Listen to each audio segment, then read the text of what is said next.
کن چیزوں سے وضو ٹوٹتا ہے، ان چیزوں کو بھی آپ بغور یاد رکھنا چاہیے۔ یہ مسائل ہم کو روزمرہ سے وابستگی پڑتی ہے، اس لیے کہ کن کن چیزوں سے وضو ہمارا ٹوٹتا ہے۔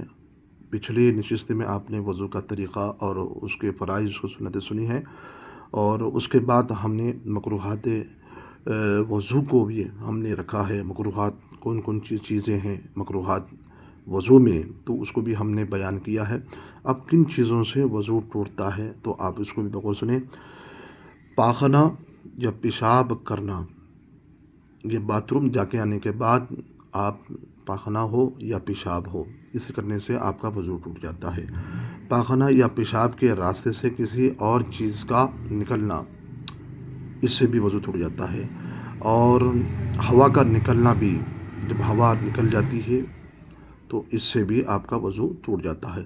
بدن کے کسی مقام سے بھی خون یا پیپ نکل کر جب بہنے لگتا ہے تو اس سے بھی آپ کا وضو ٹوٹ جاتا ہے۔ اگر نہ بہے، یعنی کہ خون اپنی جگہ سے نکلا ہے، یعنی کہ دکھ رہا ہے لیکن نکل کر بہہ نہیں رہا ہے، بلکہ جہاں پر زخم ہوا ہے وہاں زخم ہی میں خون ہے لیکن نکل کے بہہ نہیں رہا ہے۔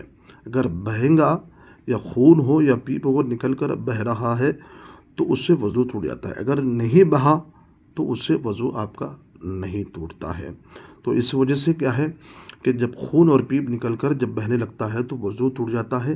اگر کہیں زخم نکلا ہے، زخم اگر ہو گیا ہے، چھوٹا سا ہو یا بڑا ہو، اگر خون اگر نکل کر نہ بہے تو وضو نہیں ٹوٹتا ہے۔ اس لیے کہ اگر خون اور پیپ نکل کر بہنے لگتا ہے تو اس سے وضو ٹوٹ جاتا ہے۔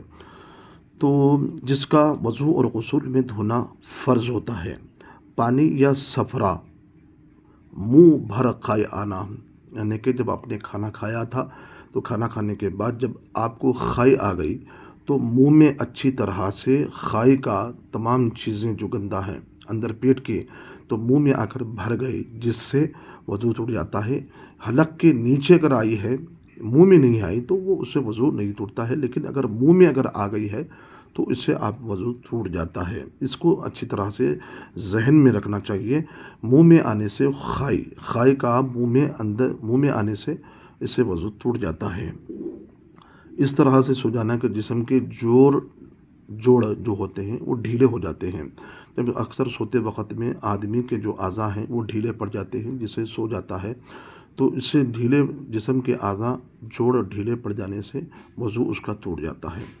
اور بے ہوش ہو جانا، جنون ہونا، غشی طاری ہو جانا، اس سے بھی وضو ٹوٹ جاتا ہے۔